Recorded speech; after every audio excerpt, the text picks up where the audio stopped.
Hello students, आज की video में हमारा जो टॉपिक है वो 12th बायोलॉजी से एनसीईआरटी बुक से लिया गया है, जो कि जेनेटिक्स वाले लेसन से लिया गया है। और इसमें जो हमारा टॉपिक है वो है टेस्ट क्रॉस। इसे हिंदी में परीक्षार्थ संकरण या परीक्षण संकरण भी कहेंगे। टेस्ट क्रॉस क्या होता है? जब F2 पीढ़ी के लंबे पौधे के जीनोटाइप का निर्धारण करना होता है, तब मेंडेल ने F2 के लंबे पौधे का बौने पौधे से संकरण करवाया और इस संकरण को ही मेंडेल ने एक नाम दिया, जिसे परीक्षार्थ संकरण या टेस्ट क्रॉस कहते हैं। या फिर दूसरे शब्दों में कह सकते हैं, जब किसी प्रभावी फिनोटाइप वाले जीव का जीनोटाइप ज्ञात करना हो तो उसको ज्ञात करने के लिए उसका संकरण शुद्ध अप्रभावी जनक से करवा दिया जाता है। और इस प्रकार का जो संकरण करवाया जाता है उसी को टेस्ट क्रॉस कहते हैं। जैसे यहाँ पर इधर ये स्मॉल टी जो लिए गए हैं ये रिसेसिव होंगे और पेरेंट से लिए गए हैं।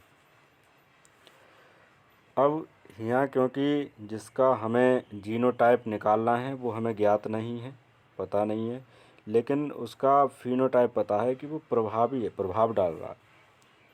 जैसे यदि यहाँ पर देखें तो वो लंबापन है उसमें, परंतु ये नहीं मालूम उसका जीनोटाइप कि वो कैपिटल डबल टी वाला है या कैपिटल के साथ में स्मॉल टी है।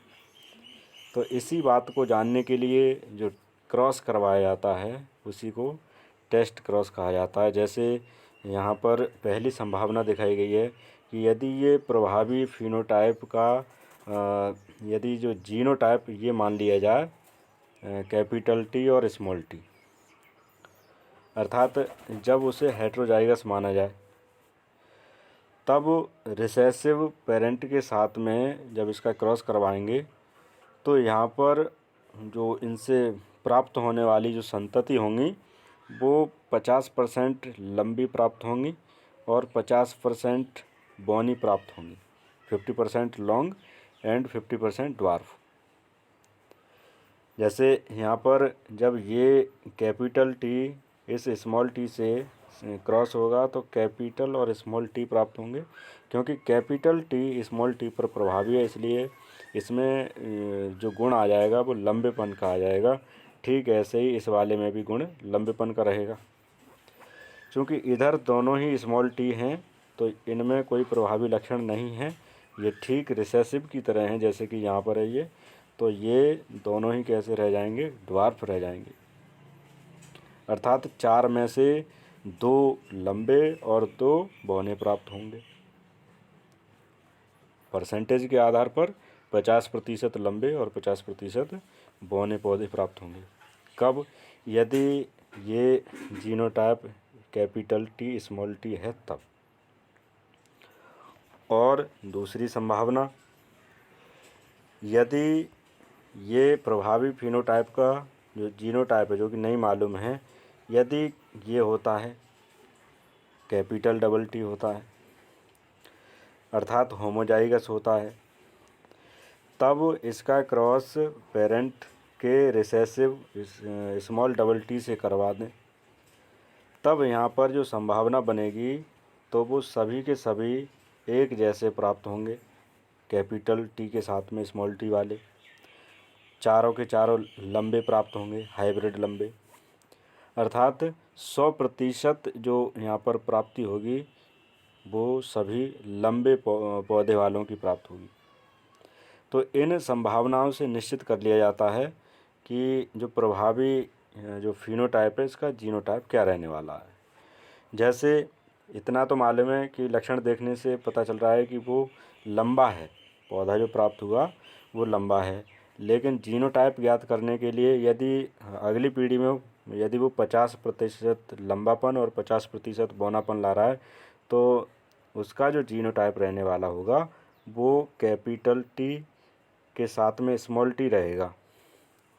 और यदि उसके संकरण से सभी के सभी अगली पीढ़ी के लॉन्ग प्लांट यानी कि लंबे पौधे प्राप्त हो रहे हैं, तो इसका मतलब है कि उस प्रभावी फिनोटाइप वाले का जीनोटाइप जो रहेगा वो कैपिटल डबल टी वाला रहेगा। ऐसे इसकी पहचान की जाती है। तो यहाँ से टेस्ट के माध्यम से उसका पता लगा लेते हैं, इसलिए इसको टेस्ट क्रॉस या परीक्षार्थ संकरण भी कहते हैं। तो ये लंबे और बौने पद के आधार पर था। अब एक समझ लेते हैं फूल के रंग के आधार पर। जैसे यहाँ पर ये जो हमारा जो फिनोटाइप है, जिसका हमें जीनोटाइप नहीं पता, लेकिन फिनोटाइप में ये पता है कि ये प्रभावी है और कलर इसका बैंगनी है। तब इसका क्रॉस जो करवाएंगे तो रिसेसिव जो होगा, रिसेसिव यानी श्वेत कलर का जो फ्लावर होगा, वाइट कलर्ड जो फ्लावर होगा, उसके साथ में इसका क्रॉस करवाएंगे। तो जैसे अब दो संभावना है, यदि क्रॉस करवाने पर हमें सभी पुष्प बैंगनी प्राप्त हो जाते हैं, सभी के सभी, तो इसका मतलब है कि इस वाले फूल वाले पौधे का जो जीनोटाइप है वो होमोजाइगस में दोनों ही कैसा है, कैपिटल डबल डब्ल्यू वाला है। और यदि दूसरी संभावना के अनुसार यदि हमें दो फूल ऐसे प्राप्त हो रहे हैं जो कि श्वेत कलर के हैं, वाइट कलर्ड हैं, और दो ऐसे प्राप्त हो रहे हैं जो कि बैंगनी कलर के हैं, यानी 50% का यहाँ पर रेशियो आ रहा है, तब यहाँ पर हम ये अनुमान लगा सकते हैं कि ये जो प्रभावी वाला फूल है, इसका जो जीनोटाइप है जो कि हमें नहीं मालूम है, अज्ञात है, तो वो यहाँ से पता चल जाता है कि ये हेट्रोजाइगस है, जिसमें एक जीन का जो एलील है वो कैपिटल है और एक स्मॉल है, अर्थात हेट्रोजाइगस है कैपिटल डब्ल्यू और स्मॉल डब्ल्यू। तो इन दोनों संभावनाओं से ये पता चल जाता है कि ये जो दिया गया फिनोटाइप था, प्रभावी फिनोटाइप, इसका जीनोटाइप क्या है। जैसे 100% यदि इनसे संतान प्राप्त होने वाली 100% सभी के सभी इसी जैसे हो जाते हैं, तब ये मान लिया जाता है कि इसका जीनोटाइप कैपिटल डबल डब्ल्यू होगा। और यदि 50-50% का रेशियो आ जाता है, 50% सफ़ेद और 50% बैंगनी आ जाते हैं, तब ये मान लिया जाता है कि इस वाले का जो जीनोटाइप है वो एक तो कैपिटल डब्ल्यू और दूसरा स्मॉल डब्ल्यू होगा, अर्थात इसका जीनोटाइप हेट्रोजाइगस होगा। तो इस प्रकार के संकरण को टेस्ट क्रॉस या परीक्षण संकरण या परीक्षार्थ संकरण कहते हैं।